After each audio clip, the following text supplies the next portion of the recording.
سبحان الله العظيم سبحان الله وبحمده سبحان الله العظيم سبحان الله وبحمده سبحان الله العظيم سبحان الله وبحمده سبحان الله العظيم سبحان الله وبحمده سبحان الله العظيم سبحان الله وبحمده سبحان الله العظيم سبحان الله وبحمده سبحان الله العظيم سبحان الله وبحمده سبحان الله العظيم سبحان الله وبحمده سبحان الله العظيم سبحان الله. أعوذ بالله السميع العليم من الشيطان الرجيم. بسم الله الرحمن الرحيم.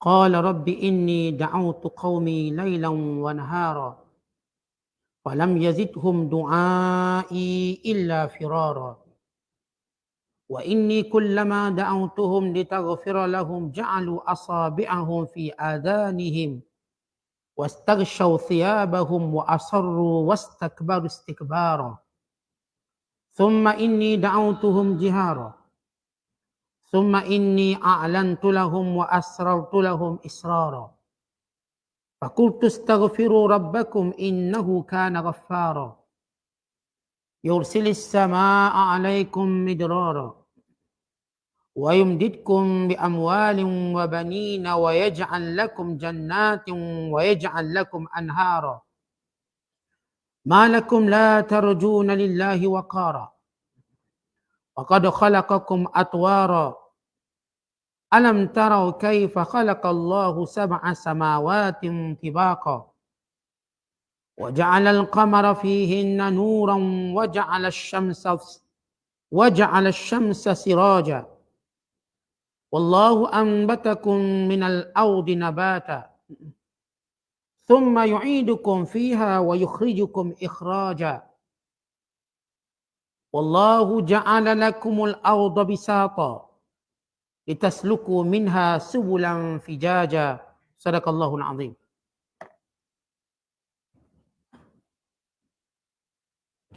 Setelah puas menyeru mereka, Nabi Nuh berdoa dengan berkata, wahai Tuhanku, sesungguhnya aku telah menyeru kaumku siang dan malam supaya mereka beriman.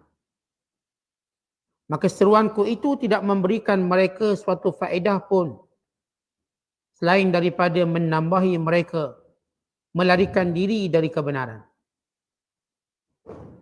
Dan sesungguhnya aku tiap-tiap kali menyeru mereka beriman supaya engkau mengampunkan dosa-dosa mereka. Mereka menyumbatkan telinganya dengan jari masing-masing dan berselubung dengan pakaiannya serta berdegir dengan keingkarannya dan berlaku sombong takabur dengan melampau-lampau. Kemudian aku telah menyeru mereka dengan terang-terangan. Selain dari itu, aku berulang-ulang menyeru mereka secara beramai-ramai dengan berterus terang dan menyeru mereka secara berseorangan dengan perlahan-lahan. Sehingga aku berkata kepada mereka, mohonlah ampun kepada Tuhan kamu. Sesungguhnya adalah Ia Maha Pengampun. Sekiranya kamu berbuat demikian, Ia akan menghantarkan hujan lebat mencurah-curah kepada kamu. Dan Ia akan memberi kepada kamu dengan banyaknya harta kekayaan serta anak pinak. Dan Ia akan mengadakan bagi kamu kebun-kebun tanaman serta mengadakan bagi kamu sungai-sungai yang mengalir di dalamnya. Mengapa kamu berkeadaan tidak menghargai kebesaran Allah dan kekuasaannya? Padahal sesungguhnya ia telah menciptakan kamu dengan kejadian yang berperingkat-peringkat. Tidakkah kamu mengetahui dan memikirkan bagaimana Allah telah menciptakan 7 petala langit bertingkat-tingkat? Dan ia menjadikan padanya bulan sebagai cahaya, serta menjadikan matahari sebagai lampu yang terang benderang. Dan Allah telah menumbuhkan kamu hidup dari benda-benda yang berasal dari bumi dengan pertumbuhan yang sungguh-sungguh sempurna. Kemudian ia mengembalikan kamu ke dalam bumi sesudah mati dan mengeluarkan kamu daripadanya sesudah dihidupkan semula untuk dihitung amal kamu dan diberi balasan dengan pengeluaran yang sesungguh-sungguhnya. Dan Allah telah menjadikan bumi bagi kamu sebagai hamparan, supaya kamu melalui jalan-jalan yang luas padanya. Masih lagi kita berada dalam penafsiran surah Nuh. Surah yang ke-71 pada juzuk yang ke-29. Bermula ayat yang ke-5 sehingga ayat yang ke-20.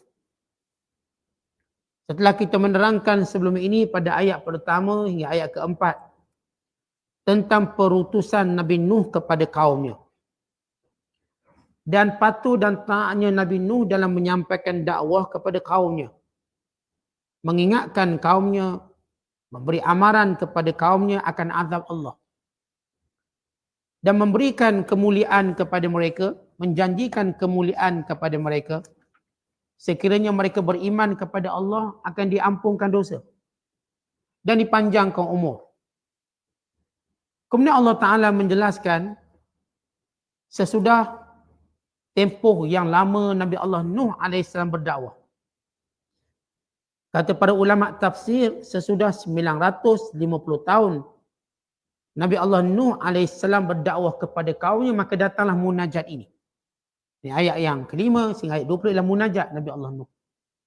Nuh mengadu kepada Allah tentang kerenah kaumnya. Nabi Nuh AS menceritakan kepada Allah tentang segala usaha yang digunakan, yang dilakukan untuk menyampaikan dakwah. Segala janji yang telah diberikan untuk meyakinkan kepada mereka akan kebenaran perintah Allah. Namun mereka tetap engkar. Dan Nabi Nuh AS membawa mereka untuk merenung 4 tanda-tanda kebesaran Allah. Ayat yang kita bacakan ini. Supaya mereka melihat Allah dengan sebenarnya. Dan Nabi Nuh mengingatkan mereka tentang kebangkitan semula. Persis bagaimana tumbuh-tumbuhan daripada tanah kontang lalu tumbuh kemudian mati. Sama sebagaimana keadaan manusia. Keluar semula ataupun ditanam kemudian keluar semula dibangkitkan. Maka apa yang berlaku dalam kehidupan Nabi Allah Nuh AS, yang kehidupan dakwah, dia mengadu pada Allah. Ini disebut munajat. Ia berbeza dengan doa. Kita doa ni cuma minta. Munajat mengadu. Artinya bercerita tentang perjalanan hidup kita. Apa yang telah kita lakukan? Apa yang telah kita buat? Manakala kalau kita sebut doa, dia merujuk kepada minta. Ataupun berlindung daripada sesuatu. Maka Allah menceritakan munajat Nabi Nuh dengan berkata, Qal. Maka berkata Nabi Nuh AS, Rabbi inni, wahai Tuhanku, sesungguhnya aku, sungguh-sungguh, da'autu qaumi, telah berdakwah kepada kaumku, lailan wa nahara, sepanjang masa. Sini maksudnya malam dan siang. Maksudnya sepanjang masa. Malam dakwah, siang dakwah, sepanjang masa. Berdakwah kepada kaumnya. Falam yazidhum du'ai illa firara. Tetapi mereka makin jauh. Mereka makin membenci. Mereka makin menolak dan sombong. Lalu Nabi Allah Nuh AS menceritakan bagaimana cara mereka benci. Di dalam penyampaian dakwah Nabi Nuh AS. Kata Nabi Nuh AS, wa inni kullama da'autuhum, sesungguhnya aku wahai Tuhan, setiap kali aku menyeru mereka, litaghfira lahum, dengan menjanjikan keampunan Tuhan. Aku kata pada mereka, kalau kamu tinggalkan berhala, Kalau kamu tinggalkan maksiat, maka Allah akan ampunkan dosa kamu. Dan nilai pengampunan ni hebat yang akan diceritakan lepas ni. Bila Allah ampun, banyak benda kamu dapat. Banyak kelebihan kamu dapat dunia dan akhirat. Ya Allah, ketika mana aku menyeru kepada kaumku menjanjikan keampunanmu kepada mereka, ja'alu asabi'ahum fi adhanihim. Mereka memasukkan semua jari mereka dalam telinga mereka. Tuan-tuan, kita boleh masuk jari satu je dalam telinga. Tuan-tuan tengok telinga tuan-tuan letak satu. Boleh tak masuk semua? Tak boleh. Tapi bila Allah menyebut ja'alu asabi'ahum, seolah-olah mereka ni kalau boleh nak masuk semua, tangan tu nak masuk semua. Kalau boleh.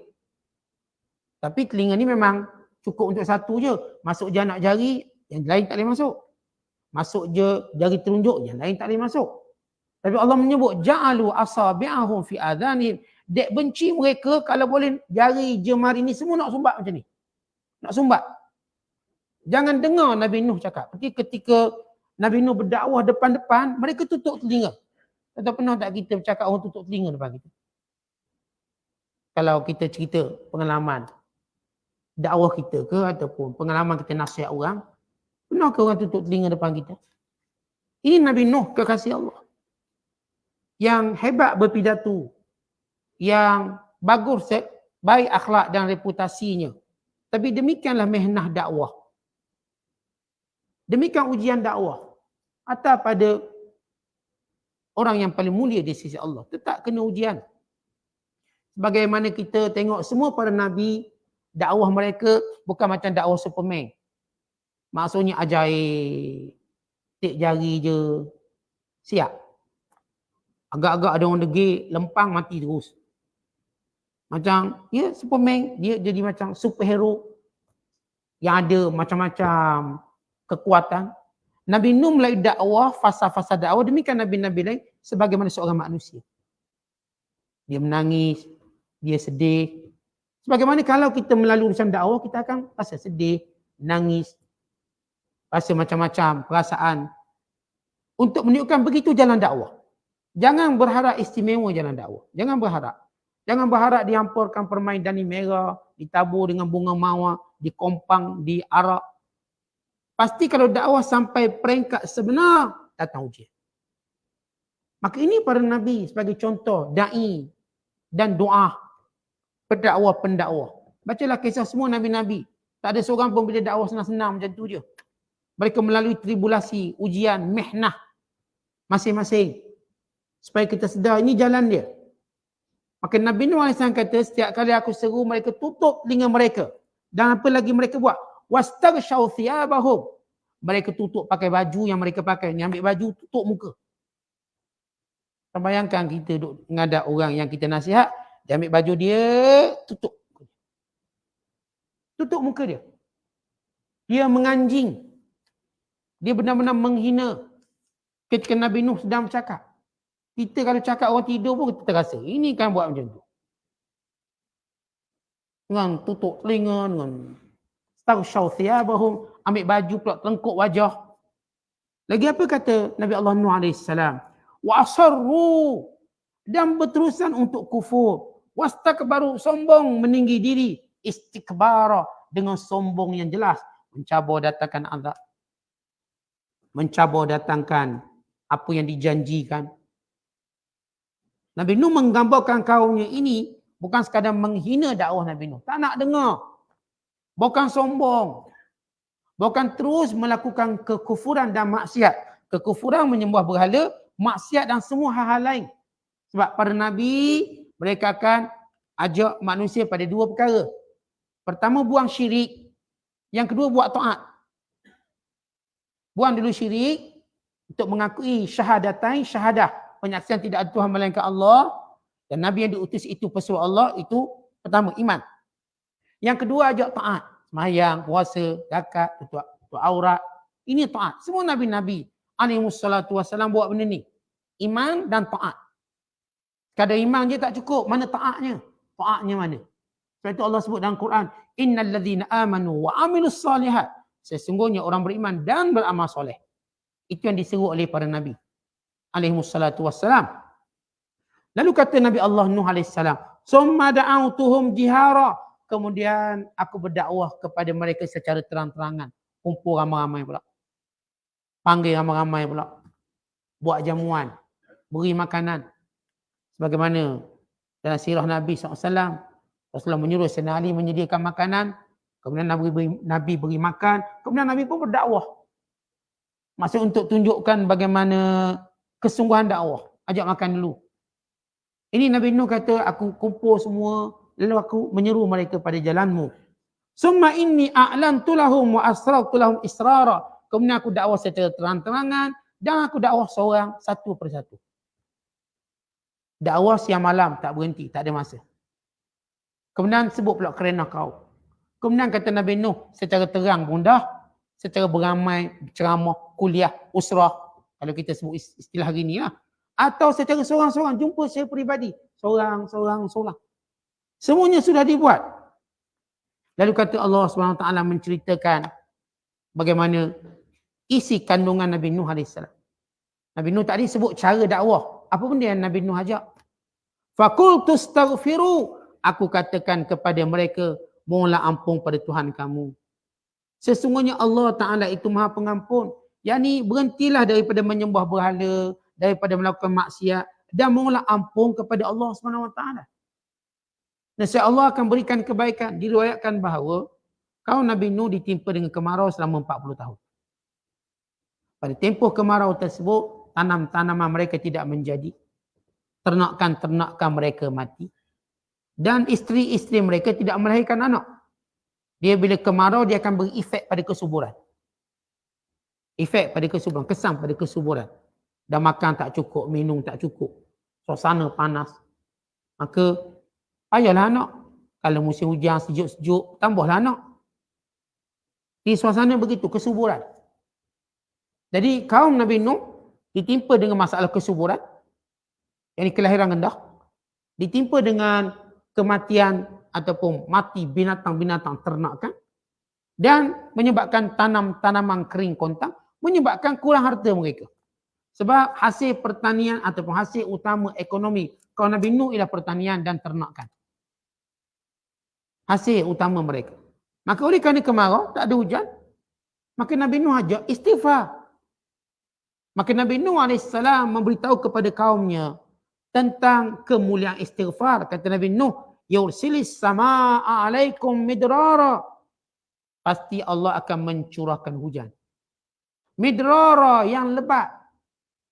Maksud midrara ini hujan yang lebat yang memberi manfaat menyuburkan tanaman dan tanah.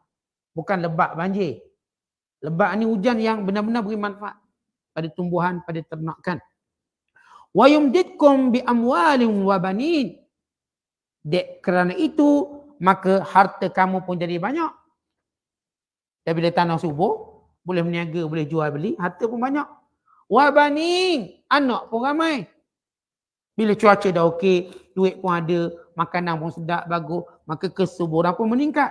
Wa yaj'al lakum jannatin wa yaj'al lakum anhar. Kemudian dengan asbab hujan, maka berlambaklah ladang-ladang. Dan banyaklah sungai-sungai yang mengalir. Di sebalik kemarau yang panjang melanda mereka, mereka tetap keras kepala. Nabi Nuh AS sebut satu solusi mudah, minta ampun. Minta ampun pada Allah, banyak kelebihan. Bahkan kita tahu bahawa bila kita sebut tentang minta ampun, kalau kita perhatikan Al-Quran, kata Imam Qatadah, Quran, sesungguhnya Quran ini ditunjukkan kepada kita tentang penyakit dan obatnya. Adapun penyakit manusia ialah dosa, adapun obatnya ialah istighfar, mohon ampun. Mohon ampun ini ataupun kelebihan mohon ampun bukan sekadar apa yang disebut oleh Nabi Nuh. Nabi Nuh AS sebut, dia sebut kelebihan pengampunan, dia sebut situasi di situ. Tetapi pengampunan ini atau mohon ampun merupakan ataupun ibadat, zikir yang punya banyak kelebihan. Banyak keutamaan. Bahkan kata Hasan Basri, sentiasalah kamu memperbanyakkan istighfar di rumah kamu, ketika mana kamu makan, di jalan-jalanan kamu, di pasar-pasar kamu, di majlis-majlis kamu, di mana pun kamu berada, kerana kamu tidak tahu bila Allah akan berikan pengampunan. Sebab Allah Ta'ala dia nak beri pengampunan pada hamba-Nya, tak tentu masa. Maka lazimi istighfar. Setiap masa, tengah berjalan istighfar. Ni tengah mengadap makanan pun istighfar. Dalam majlis-majlis istighfar. Di tempat mana pun istighfar. Kerana kita tak tahu bila keampunan Allah Ta'ala turun kepada kita. Bahkan Nabi SAW mengajar kita paling ringkas, astaghfirullah, astaghfirullah. Panjang sikit, astaghfirullah wa atubu ilaih. Panjang lagi, astaghfirullahalladzi la ilaha illa huwal hayyul qayyum wa atubu ilaih. Panjang lagi, Allahumma anta rabbi. Atau panjang lagi, Allahumma inni zalamtu nafsi zulman katsira wa la yaghfiru dzunuba illa anta faghfirli maghfiratan min indik warhamni innaka antal ghafurur rahim. Panjang lagi, Allahumma anta rabbi la ilaha illa anta khalaqtani wa ana abduka wa ana ala ahdika wa wa'dika mastata'. Iaitu yang disebut sayyidul istighfar. Paling ringkas, astaghfirullah. Astaghfirullah, astaghfirullah. Panjang sikit, astaghfirullah wa atubu ilaih. Nak panjang lagi, astaghfirullahalladzi la ilaha illa huwal hayyul qayyum wa atubu ilaih. Nak panjang lagi apa yang disebut istighfar Abu Bakar As-Siddiq. Allahumma inni zalamtu nafsi zulman katsira wa la yaghfiru dzunuba illa anta faghfirli maghfiratan min indik warhamni innaka antal ghafurur rahim. Nak panjang lagi, sayyidul istighfar. Jadi disebut oleh Nabi SAW, siapa yang membacanya pagi, melainkan kalau dimati petang harinya, dia akan masuk syurga. Siapa yang membacanya petang, melainkan kalau dimati hari itu, lepas petang dia mati, subuhnya, ataupun sebelum menjelang paginya, maka dia masuk syurga. Ini istighfar. Dan kalau kita lihat bagaimana, kalau kita kutip daripada hadis-hadis Nabi SAW, kelebihan dan juga kalam para ulama. Seorang bila beristighfar, yang pertama sebagaimana disebut oleh Allah Surah Nuh ini, itu turun hujan melimpah ruah. Atau dengan bahasa mudah, rezeki. Istighfar punca pada rezeki, punca pada zuriat, keturunan, punca kepada kemewahan. Kemewahan kita, rezeki kita. Kita pun kena beritahu ni pekerja-pekerja kita istighfar banyak. Bukan kita, dia toke istighfar. Kerja pun amalkan istighfar. Keberkatannya. Kerana nas dalam Quran jelas. Bukan satu ketika seorang jumpa Hasan Basri mengadu tak ada anak. Kata, saya kahwin lama tak ada anak. Lalu kata Hasan Basri, istighfar. Banyakkan istighfar. Astagfirullah, astagfirullah, astagfirullah. Kerana Allah Ta'ala sebut dalam Quran. Wa yumdidkum bi amwalin wa banin. Kalau kamu beristighfar, Allah akan mewahkan harta benda kamu dan anak pinak kamu. Kita, tuan-tuan mana reti? Kita tak tahu cara nak suruh anak ramai. Kan cara nak suruh anak ramai? Tak ada. Manusia tak ada pun satu cara. Kan ini anugerah Allah. Zuriat-zuriat ni bukan kita buat. Kita rasa kita dah macam subur, muda, sihat. Kita rasa isteri kita pun okey, tak ada apa. Bukan maksud kita dapat anak ramai. Kerana zuriat ni urusan Allah. Ada orang kahwin dapat cepat, berhenti pun cepat. Ada orang kahwin dapat lambat, berhenti pun lambat. Mau 50, mengandung lagi. Ada orang macam tu, ada orang dia start cepat, ataupun kita katakan mungkin dia awal tak dapat. Semua ni urusan Allah. Bukan kata kita teror, kita bijak, tengok kaki, tengok orang lah. Tak ada cerita tengok kaki, tengok orang. Ini rezeki masing-masing. Tak ada seorang pun boleh berbangga, saya anak ramai, saya bijak buat anak. Tak ada, kita ni bukan buat anak. Allah beri kita zuriat. Sebab itu kita sebut Rabbana hablana, ya Allah kurniakan pada kami. Beri pada kami. Kita minta dengan Allah. Kita tak ada daya upaya tu. Oleh sebab itu antara zikirnya ialah istighfar. Banyakkan istighfar. Latih anak-anak kita istighfar.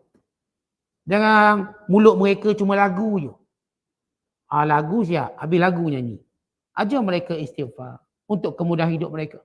Yang kedua kata ulama, dengan istighfar memudahkan taat. Tentang kadang-kala taat ni beban. Kita nak taat ni beban. Nak duduk majlis ilmu beban, bukan senang. Tengok pula orang cuti melancong sana, melancong sini, kita tengok. Kanan melancong, kiri melancong, kita nak melancong mana ni? Terasa ni. Jadi lemah semangat. Akhirnya kita melancong kat rumah tak pergi kuliah. Sebab kita nak suruh kita ni macam sama dengan orang. Biarlah orang cara dia, kita cara kita. Maka kadang-kala bila kita tengok orang, ibadat kita jadi lemah. Kita kata, kuliah tak ramai orang ni, ramai lagi melancong. Saya pun tak nak datang. Kita ni lemah. Oh, seorang ni tak ada orang ni, masjid ni tak ada orang ni sebab orang balik kampung Melaka. Kita pun tak pergi masjid. Akhirnya, kita boleh Tok Bila balik kampung. Kita pun tak pergi masjid. Tok Bila balik kampung, bayangkan. Tok Imam balik kampung. Goyang kita. Ni kalau pergi jadi imam ni. Jadi, alasan kuat tak pergi masjid. Sebab apa? Tok Imam balik kampung. Oh, ustaz pun balik kampung. Lagi kuat. Akhirnya duduk kat rumah. Lupa kelebihan masjid, surau, kelebihan. Solat berjemaah, sekian-sekian. Lupa. Kadang-kadang memang ibadat ni berat. Terutamanya bila dia ada pengaruh orang. Kadang-kadang kita terpengaruh orang. Macam saya selalu sebut, kadang-kadang semangat ibadat kita ada dengan orang. Bila geng kita tak ada, kita pun down. Geng ada, semangat. Semangat pergi kuliah ni. Awal-awal pergi sebab ada geng. Tak ada geng, kena seorang-seorang habis kita. Sebab itu, bagaimana resepi untuk kita kuat? Hatta kalau kita seorang terpaksa berjalan untuk taat, kita pasti akan lakukannya. Maka istighfar. Tuan-tuan ingat dalam kubur ni, kita seorang-seorang dalam kubur. Tak boleh tumpang orang. Sebab itu, seketika bolehlah tumpang semangat orang dalam beragama. Tapi jangan selamanya tumpang semangat orang. Kelak orang yang kita tumpang semangat dia, dia mungkin mati. Dia mungkin lemah. Dia mungkin ada masalah dia lah. Bila kita duk tumpang semangat dia, dengan kita rebah. Rugilah kita. Sebab itu biar agama ni datang daripada diri kita. Sebagaimana sabda Nabi SAW. Watinu mautinakum. Tetapkan pendirian kamu. La takut imatan. Jangan turut orang lain. Jangan jadi pak turut. Jangan ikut orang. In ahsanan nas. Ahsantu wa in asa'an nas. Asa'tu. Orang buat baik, kita buat baik. Orang buat jahat, kita buat jahat. Walakin watinu mautinakum. Kita ada prinsip. Ada prinsip. Kalau saya seorang, saya datang. Prinsip. Begitu kita orang Islam. Macam mana tuan-tuan nak dapat kekuatan dalam taat ni? Istighfar. Kadang-kadang nak mungkin mulai tak kuat Ustaz. Kalau Ustaz buat jemaah ramai-ramai kita boleh. Seorang-seorang malahnya. Kalau bulan Ramadan boleh. Tak Ramadan tak ada harapan. Kenapa lemah sangat? Itu setengah orang. Witir dia bulan Ramadan je. Tak ada Ramadan tak ada witir. Setengah orang puasanya atau baca Qurannya bulan Ramadan je. Bulan Ramadan khatam 2 kali, 3 kali, 4 kali. Datang bulan lain tak khatam-khatam. Tak apalah tunggu Ramadan. Kenapa lemah sangat? Istighfar. Istighfar sehingga kita mampu kuat untuk buat semua ibadat tanpa kira bulan, tanpa kira musim, tanpa kira ada orang sebelah ke tak ada orang sebelah. Kerana kita hamba Allah yang akan masuk kubur seorang-seorang mendapat balasan di sisi Allah. Kita bukan masuk 2-2, 3-3, 4-4. Tak. Seorang-seorang dalam kubur dan jawab apa yang kita buat. Jadi jangan terpengaruh dengan orang. Biar kita cara kita. Yang ketiga kata ulama, Allah Ta'ala akan menghilangkan rasa wahsyah. Apa itu wahsyah? Jauh dari Allah. Orang-orang yang istighfar dia makin dekat dengan Allah. Wahsyah ni maksudnya kita liar dari Allah.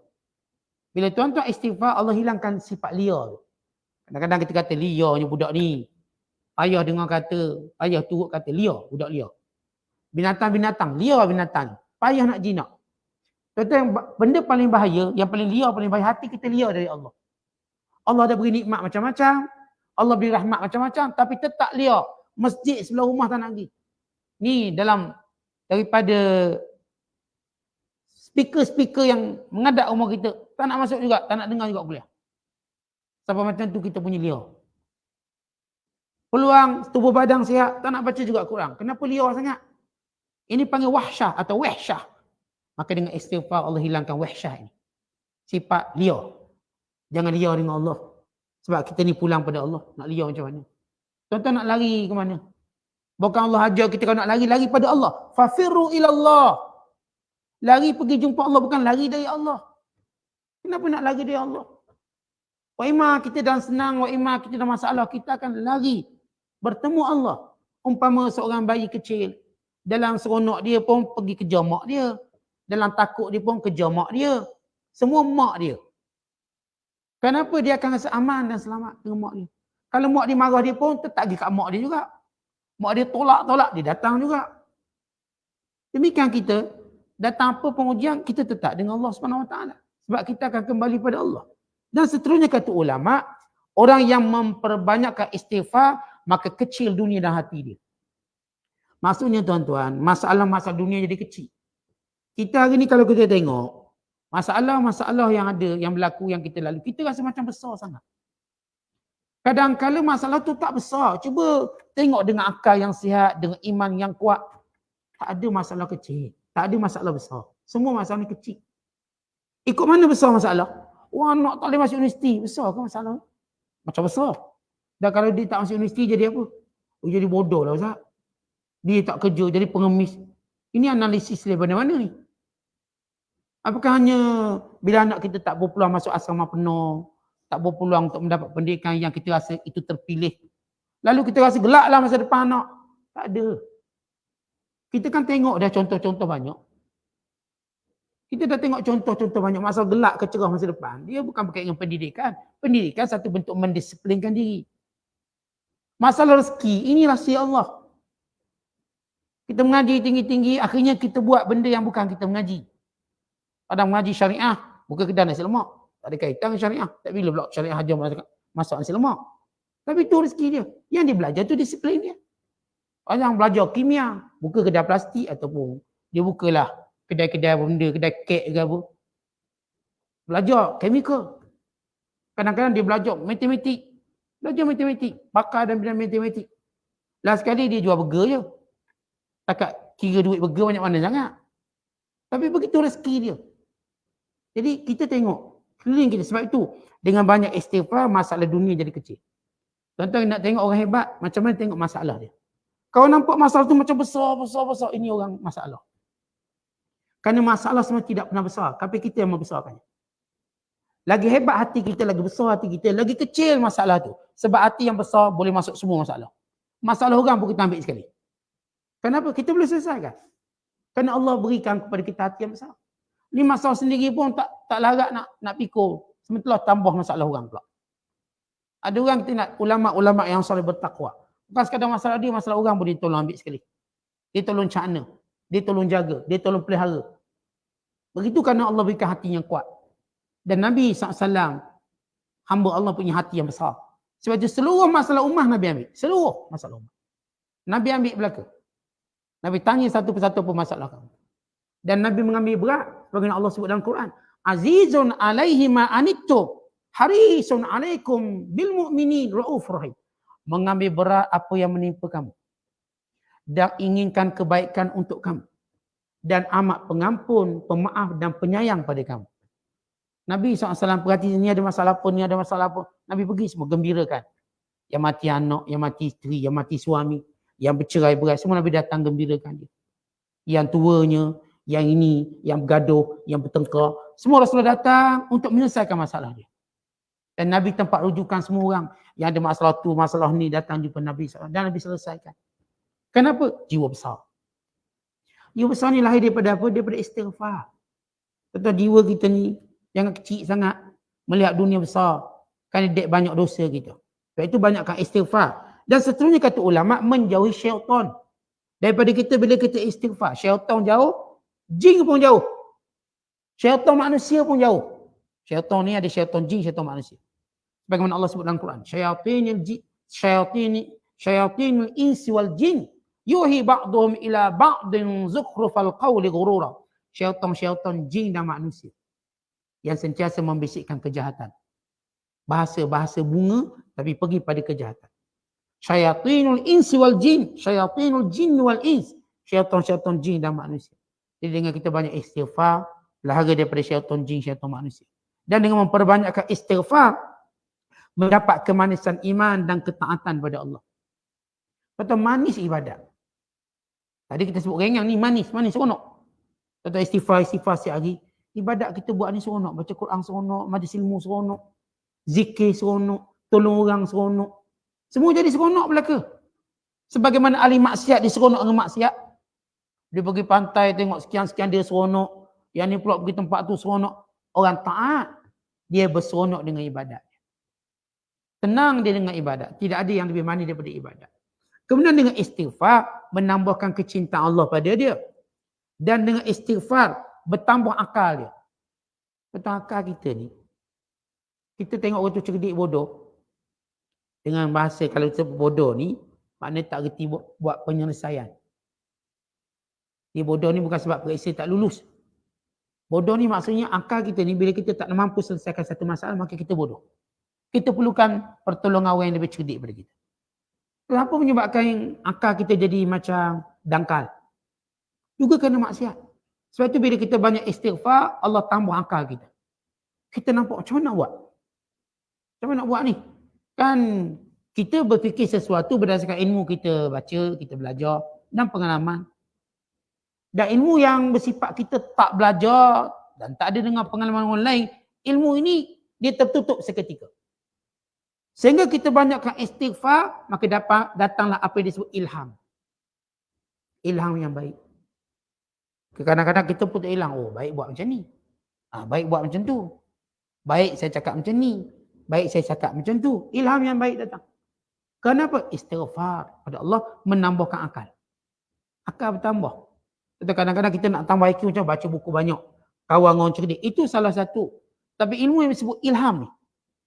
Ilham yang kita tak tahu bagaimana ilham Allah berikan pada kita.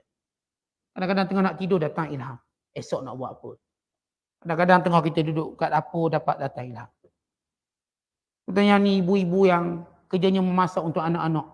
Bila anak cuti ni pening kepala nak masak apa tak reti dah Ustaz. Kalau zaman anak sekolah, masa anak sekolah, makan kat sekolah. Ni anak duduk rumah nak masak apa. Semalam nasi goreng dah, hari ni nasi goreng lagi. Anak pun komen, mak ni pandang nasi goreng ke? Kita pun tak ada ilham ni. Istighfar. Duduk kat dapur tu istighfar. Nanti datanglah ilham. Menu resipi baru. Akal jadi banyak sikit. Bijak.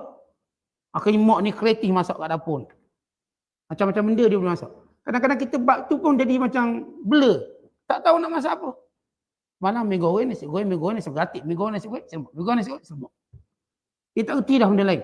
Tapi buku resepi 10 buah khatam. Idea tak ada. Tengok. Rancangan masakan pun banyak. Tapi time masak sarapan tak reti 3 je 4. Tak reti dia. Datang istighfar lah. Istighfar benda nak masak ni. Istighfar. Datang idea. Orang-orang yang bisnes. Kadang-kadang tak reti dah nak idea marketing macam mana. Istighfar. Sehingga Allah beri kita ilham macam mana. Cara yang baik. Banyakkan istighfar. Kerana istighfar menambahkan akal. Ziyadatul aql. Menambahkan akal. Dan dengan sebab istighfar menghilangkan kesedihan, kedukecitaan. Hilang sedih, hilang duka cita. Betul kita manusia, benda yang menjadi azab kita lalui ialah sedih. Sedih. Sedih ni kadang-kadang tak tahu sebab sedih. Kenapa hari ni rasa sedih? Sah?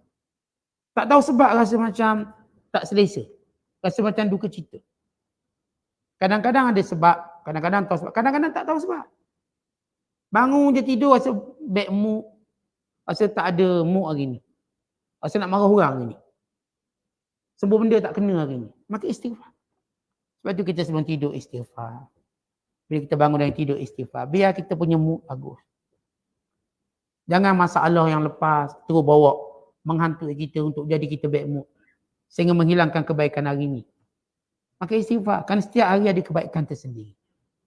Melainkan orang yang saya katakan terbawa-bawa masalah semalam. Maka dia tak dapat menikmati kebaikan hari ni. Dan dengan sebab istighfar. Allah Ta'ala gembira dengan taubatnya. Banyak hadis yang sebut. Allah gembira bila melihat hambanya bertaubat. Antaranya Allah sebut dalam Quran. Inna Allah yuhibbut tawabin. Wa yuhibbul mutatahhirin. Allah sukanya orang taubat.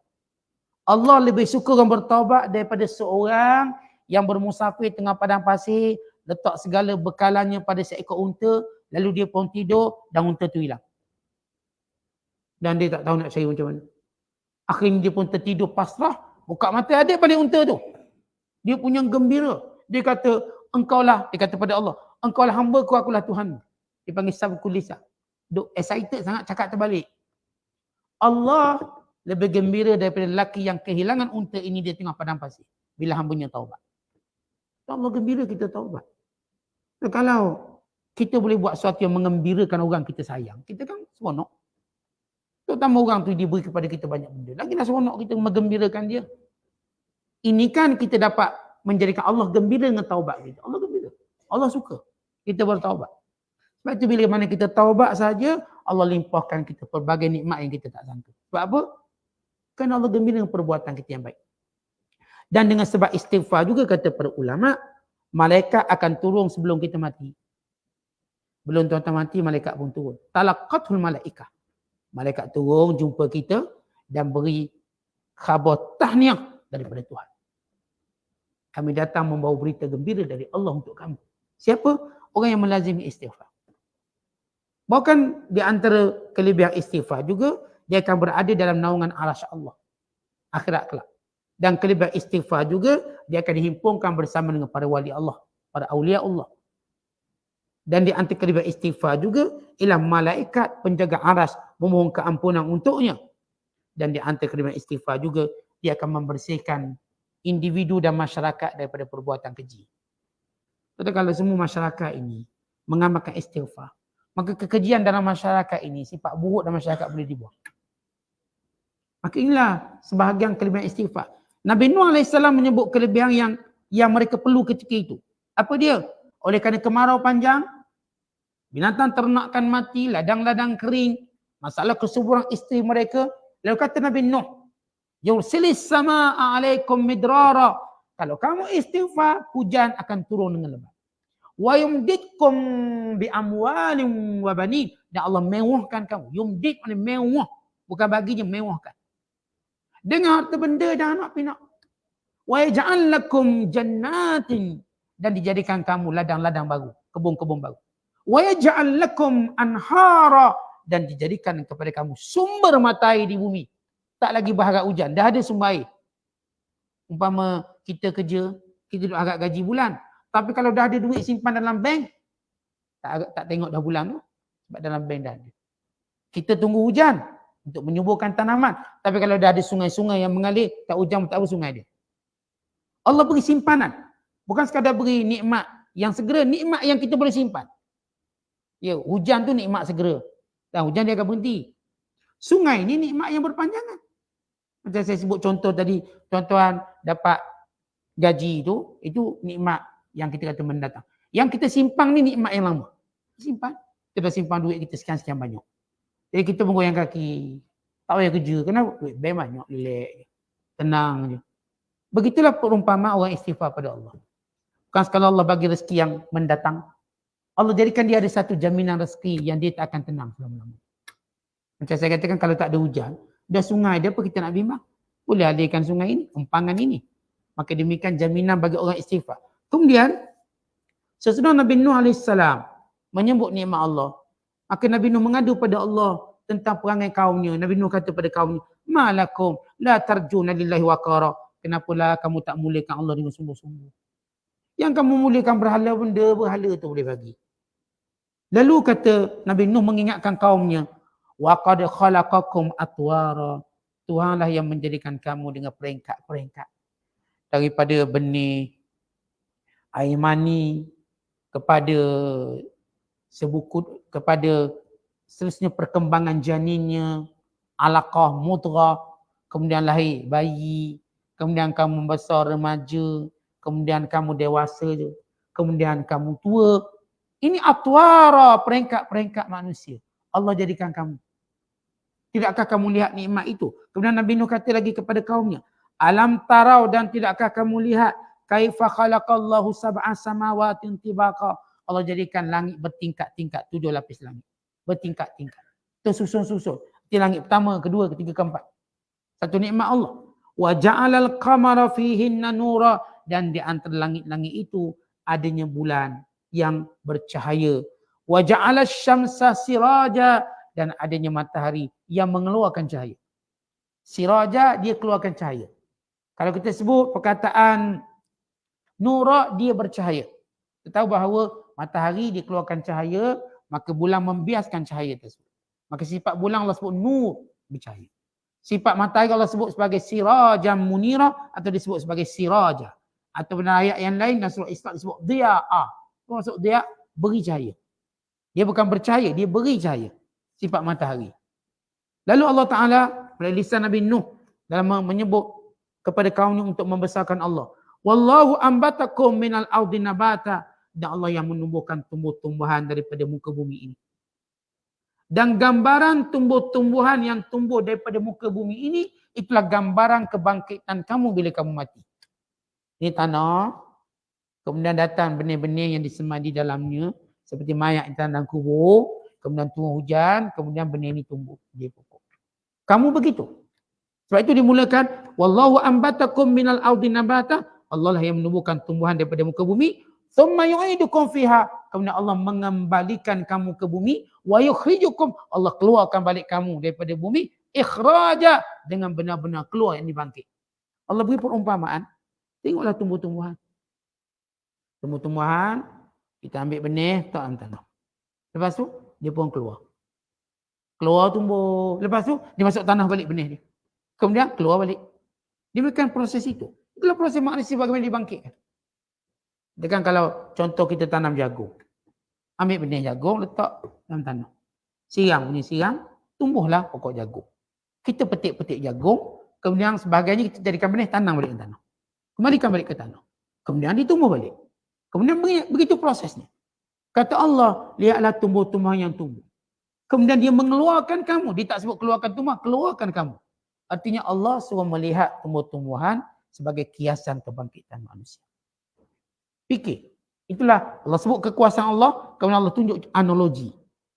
Analogi yang mudah untuk manusia faham. Bagaimana mereka akan dibangkitkan. Kemudian Allah sebut lagi nikmat Allah yang seterusnya. Wallahu ja'ala lakumul arda bisata. Allah jadikan bumi ini sebagai hamparan yang mudah untuk kamu berjalan. Tetapi perkataan bisata maknanya tika, maknanya permaidani. Umpama bumi ini tuan-tuan sekalian. Lihat. Allah jadikan bumi ini mudah untuk kita berjalan, bagaikan kita berjalan pada hamparan. Mudah. Kata nak ke mana? Sini ke sana. Macam kita berjalan atas hamparan. Itu satu nikmat Allah pada kita.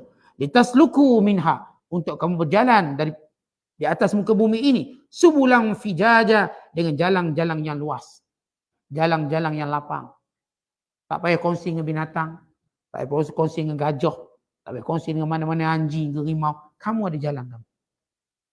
Kita, Allah jadikan kita manusia ni, bumi ni, kita ada jalan kita. Kita tak perlu kongsi dengan siapa. Baik kapal terbang, ada jalan kita. Baik kapal laut, ada jalan kita. Baik atas bumi, ada jalan kita. Makhluk-makhluk lain tak boleh berkongsi dengan kita. Sekali dia terlintas dia lah, tapi dia takkan berkongsi. Kalau tuan-tuan nak balik ke apa ni, ke Kuala Terengganu ataupun Kelantan, gajah pun ikut sekali highway. Tak mungkin ada. Toto belayar, ikan pun ikut sekali. Dia ada laluan dia. Allah jadikan binatang ini bila manusia lalu, dia tak akan ikut laluan. Bila manusia dah lalu, dia tak akan ikut laluan. Dia jadikan laluan lain. Bila kita lalu je, dia tak akan cenderung untuk lalu. Kerana ini antara nikmat Allah. Bayangkan kalau semua binatang bersesak-sesak jalan yang sama. Maka kita akan pasti, kita katakan binasa. Semua jalan yang sama. Lembu jalan tu, kita jalan tu. Agak-agak macam mana kereta kita nak lalu. Tapi Allah jadikan binatang-binatang ini dia ada jalan dia atau dia akan dibuat jalan di sini. Dan kita ada jalan dan ini nikmat Allah Taala. Dan Nabi Nuh AS waktu dia bermunajat pada Allah mengadu, ya Allah kaumku sekian. Aku dah cakap ya Allah. Aku dah bercakap pada mereka Tuhan yang berkuasa, yang beri ampun, beri nikmat itu, Tuhan yang menciptakan kamu. Kamulah yang sekian. Jadi Nabi Nuh menyebut segala dalil-dalil mengadu pada Allah bahawa apa yang telah dilakukan. Dan diberikan segala hujah yang terang jelas. Artinya bukan Nabi Allah Nuh mengadu dan kadang dia tak jalankan tugas. Dia menjalankan tugasnya dengan sempurna. Sesempurnanya. Dengan segala dalil-dalil ketuhanan, kekuasaan. Dengan segala pesanan dan nasihat.